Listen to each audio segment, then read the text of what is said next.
Hello everyone, welcome to the weekly video, and this is where we're going to talk about stocks and of course the outlook for the week. And without further ado, let's start off with the chart, the US index chart, starting with the Dow. So last week we mentioned that if Dow were to break below 34518, it is likely to continue lower. And I've made a projection to that, and the target was 33735. And what we have seen is that the Dow has actually went to that level immediately the next day. And thereafter, we see a very strong rebound back towards its level here.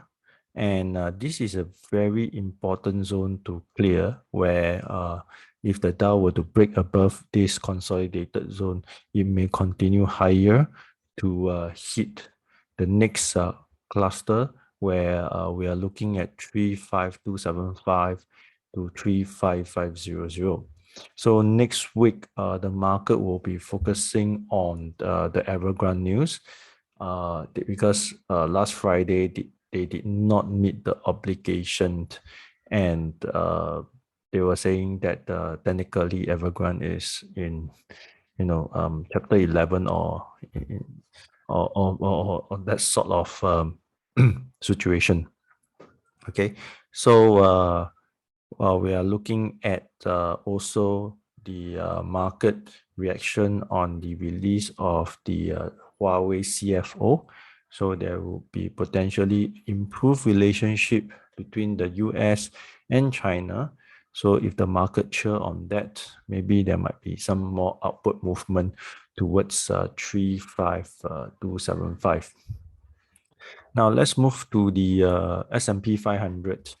Last week, I mentioned that there is a 50-day MA support over here, while the S&P 500 was dragged together with the Dow and immediately went to test the 100-day MA and rebound back above its 50-day MA. So if you were to look back on the arrows that I've plotted, most of them were, able to survive the 50-day MA test, and one particular time where it breaks below and it went back above and it continued go higher.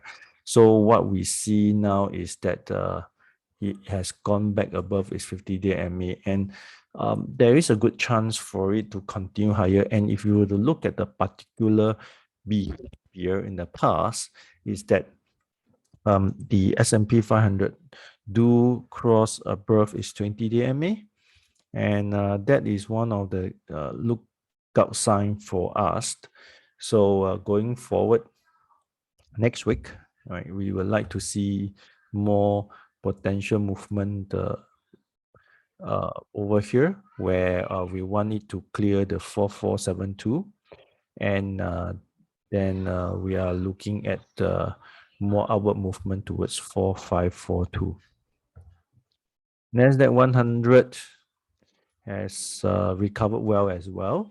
So we are looking at it trading above the 50-day MA. So like I say, if the market were to show the better US-China relationship, there might be a chance for the trade index to cross back above its 20-day MA, and then we are looking at more upside. So next week outlook have some positive in it. So we are going to look at the Singapore market now. So what happened to the Singapore index on Friday? We saw a disappointing day as the index opened higher but closed significantly lower. So this, in fact, suggests certain weakness, and let's hope that there's some recovery going on. If there is some recovery, ignoring these selling candles, it must really hit 3108 resistance. So why do I say that recovery could happen is that because we see a very strong recovery in the US market, and then this may overspill to the Singapore market, and therefore the selling pressure may be ignored. But of course, having said that, we must see the index were to test certain important level in order to move higher and suggest a significant movement ahead. And one of the key level to test is to go to 3108. And if we look at the stocks itself, the individual stocks itself, I'm just going to very quickly go to the Singapore market, because there isn't any strong so-called signs that I have seen on the Singapore market.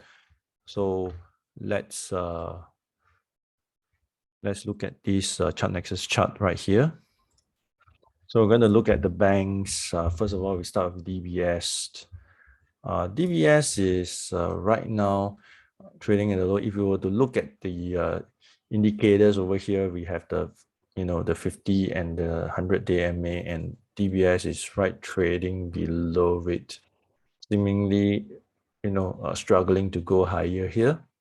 But not to worry. We have major supports over here at 28.87. So if the support level can hold, there is still chance for DBS to recover. OCBC, we have similar situations where it couldn't cross back above its 50 and 100 over here. And now it couldn't cross above its 20. So the next key support to look out for is the 200. And as I mentioned previously, 2 videos ago, I don't really think that OCBC should go into a downtrend, or even if it has gone to, could be possibly due to the sentiment issue where currently our banks are rather weak due to the concern is that the our banks has exposure to Evergrande. Of course, the report says that our banks has very limited exposure to onshore China loans. So if our banks are down, it could be just purely based on the sentiment issue. UOB,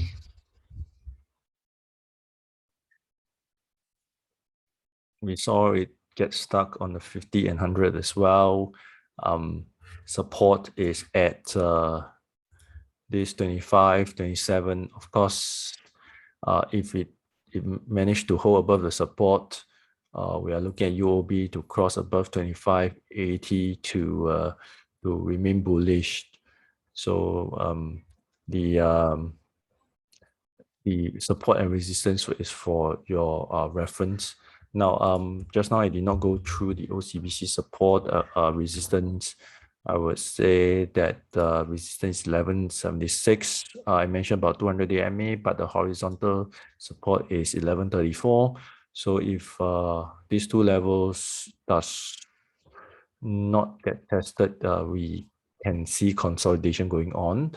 But in order to recover from this so-called selling, OCBC has to go back above 1176.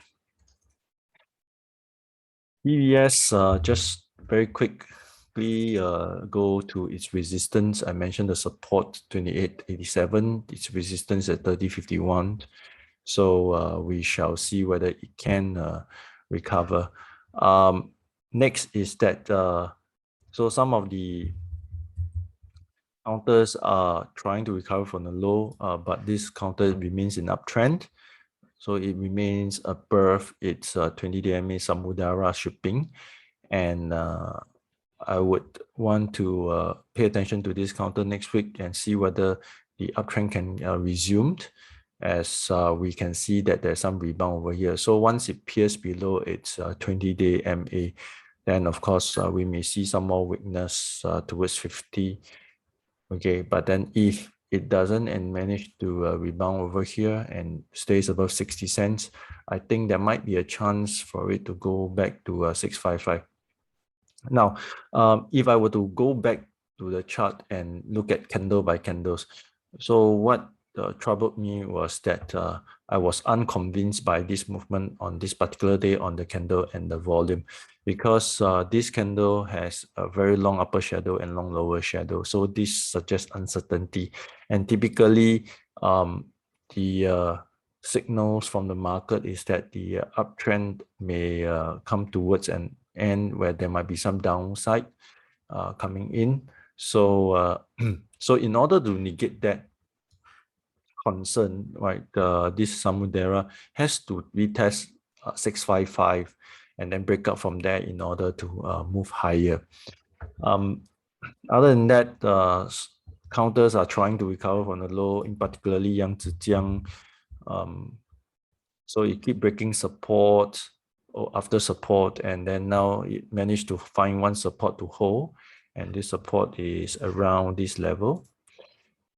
It's about 137, and the rebound so far is less than convincing, but we would like to see more information. And what kind of information are we looking at? Of course, crossing above 150 can suggest more bullishness, but then retest 138, 137 may lead to some downside. Okay, next I'm going to go through some bullish US stocks, and then all these are based on potential breakout signals, and I hope that next week the US can continue. And all these stocks are listed in NASDAQ, and I particularly like this counter called NAP. Okay, so NAP itself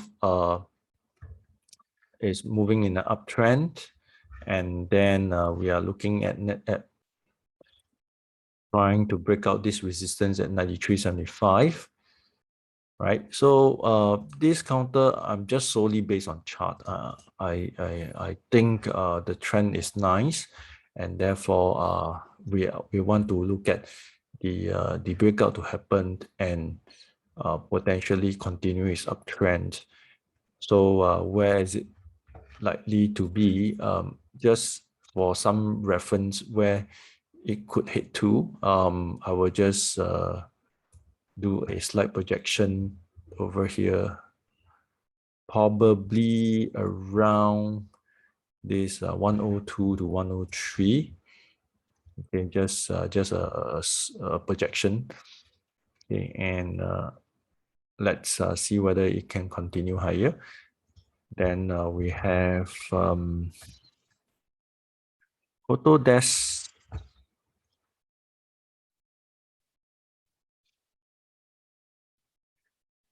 Okay, so we have seen it breaking out from its this horizontal resistance at 292, and its double bottom formation suggests there might be some change in trend, and therefore we would like it to continue move higher. Of course, indicators are suggesting bullishness, and what we want to see is that this counter can go back to 310 level or beyond, where the next level will be 324. Then we have Tesla. A nice breakout last Friday. Volume, if you take a look at volume, it increases, and this is what we need. So the next immediate resistance for Tesla is 780, and I think there is a good chance for it to break out. And what I will be looking at as an eventual level for Tesla to move to is 880. Okay, so Tesla looking bullish over there, and some of the other counters that may have some potential upward movement, I would maybe look at this counter based on the chart itself. Right, of course, disclaimer still apply. Yeah, this is not an advisory or whatever, just some analysis. And now we are looking at this breakout at 152. So if it can break out from 152, of course, we may see more upward movement for this uptrend to continue. Okay, so the potential movement is to probably to 163, thereabouts. Okay, 163 around there. Right now, this comes to the end of the stocks discussions that we have for today. And I'm going to go through one of the new features that has been released by ChartNexus, where we talk about the FA screener. So let's call back the list over here. So you can see that there's an FA screener here. So how do you get to this screen? Just simply click on the vertical 3 dots and there's an FA screener over here. So you click on this FA screener, click on this icon, you will get to this screener page. And what do you do? Okay, click on this FA plus FA filter. And then you can filter out stocks based on their fundamental values. And I'm just going to demonstrate, some of the common fundamental numbers that those FA traders will look at. We are looking at valuations. So price to earnings ratio and price to book. Okay, so price to book value. So what we are looking at is that we are looking at the price to earnings ratio for some stocks that are still relatively cheap. And if it's still growing, then of course we may see more upward movement going forward for the stocks.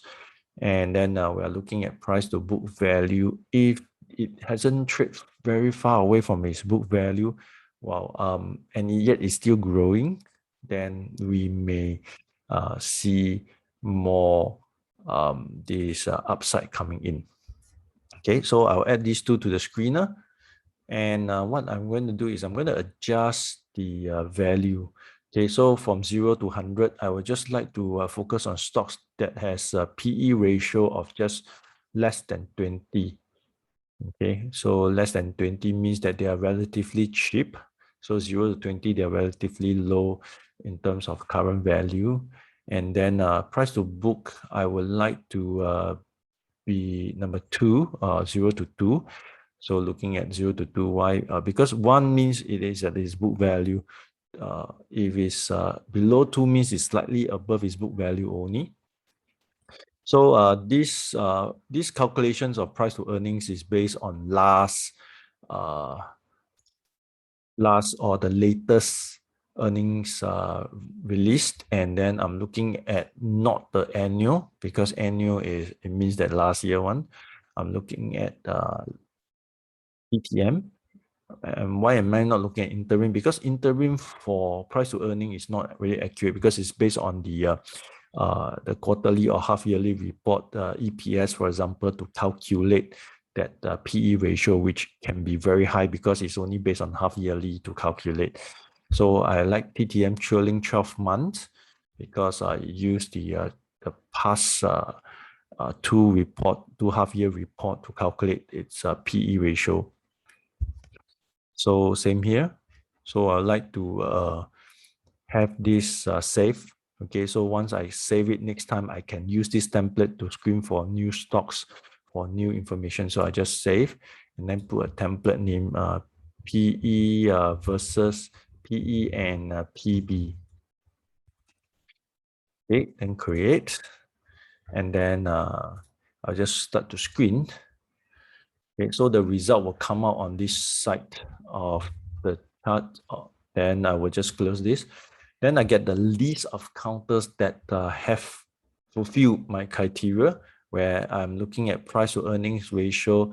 If you look at this list, you might find that yes, Yang Zhejiang that we have discussed. Look at Yang Zhejiang, they have so much, back or book orders, so much book orders, and then they are signing more and more contracts, and yet they're only trading at price to earning ratio of 9 times, and they are trading below its book value at 0.82 times. So of course, market sentiment plays a part, but definitely Yang Zhejiang do have a chance. Okay, then if we look at the list here, ISDN, we have covered very much on the tech counters in the past, and I'm not sure whether you're you're interested in it. But then, of course, if you look at ISDN, it is trading at below 20, slightly below 20, and 1.91 times to its book value. So I would say that it's slightly expensive a little bit, but still it is growth stocks. So the PE ratio is pretty low for growing stocks. So typically it can hit to 30 to 40. So if it really goes to 30 to 40 times, means that the share price can really go up from the current 66 or 65 cents. Then just now we highlighted Samudera, and if you look at the price to earning, it is just 4.61, and the price to book value is just 74 cents.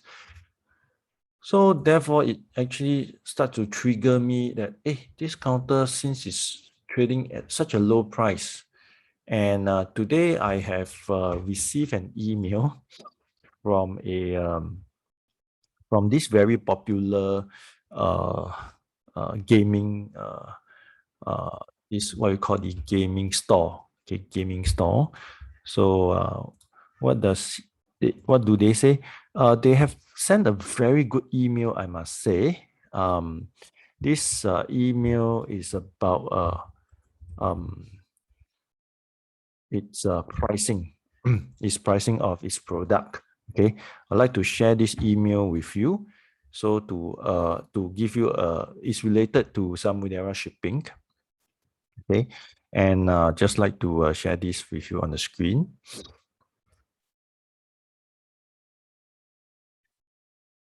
Okay, so what we are looking at is that they have sent me an email saying that their price are going up. So this Secret Lab. So why do I receive this email? Because I've been looking at their chairs. They are quite popular. They've been doing a lot of advertisement. So I went to their site a few times, subscribed to their, their emails, and then this is why I got this. Okay, so you see here is that the freight rate index up over 600% since 2019. So you can see that in last year, just last year, September 2020, the freight rate was just slightly below 2005, and right now it is a whooping 11,109. Wow. So I am looking at this shipping freight rate, okay, that has skyrocketed, and then Samudera is doing shipping. So hopefully this gives us some information that yeah, and you look at this piece of information over here. International freight rates have soared since September 2022, source from the Baltic Index. So Baltic is for shipping, ship lining, okay, not air. Okay. So yeah, aluminum price has gone up. Okay. So basically these are the things that has been helping Samudera's book. So like I say, technically, if you can show us 655 and break up from there, uptrend continues. All right. So I hope that you enjoy this FA screener, and then you can use this to help you to screen for all the stocks that you would like to. So if I go through down the list, we have OCBC just trading slightly above its book at 1.07. PE is relatively low. Why? You see, you come to think of it, that our banks every quarter announce record earnings, has been growing at a very good pace, but the P is just 11 times. OCBC is just 11 times. DBS, I think DBS is in the list. I just saw it when I was screening for stocks. DBS, let's see whether did I miss it or not. DBS here. DBS Group 13 times with just 1.36, just slightly above its book value. So for growth stocks like UOB Bank, our UOB Bank only 8.8 times its PE, trading at just slightly above book value at 1.03. So these are the key informations that may help you to decide, whether should you be going into a banks. Of course, there's no brainer. Every time they record earnings that are so strong, and yet they are still relatively cheap, cheap, cheap.